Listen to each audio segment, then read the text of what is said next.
ଶରୀର ସେ ଅଙ୍ଗ ଗୁଡ଼ିକର ଯତ୍ନ କିପରି ନେବା। ଆଖି ଆଖି ଆମେ ଉଜ୍ଜଳ ଆଲୋକ ଦେଖିବାନି। ବାଣ ଫୁଟେଇଲା ବେଳେ ଚଷମା ପିନ୍ଧି ବାଣ ଫୁଟେଇବା। ଯଦି ଧୂଳି ପଶିବ ଆଖିରେ ଦୌଡ଼ିବା ନାହିଁ। ଥଣ୍ଡା ପାଣିରେ ମୁହଁକୁ ଧୋଇଦେବା। ଆଉ ଦାନ୍ତର କିପରି ଯତ୍ନ ନେବା। ପ୍ରତିଦିନ ଦାନ୍ତ ଘଷିବା ପେଷ୍ଟରେ।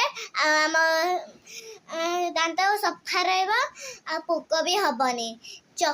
ଆଉ ଚକୋଲେଟ୍ ଫକୋଲେଟ୍ କିଛି ଖାଇବା ନାହିଁ, ନହେଲେ ଆମ ଦାନ୍ତ ପୋକ ହେଇଯିବ। ଆଉ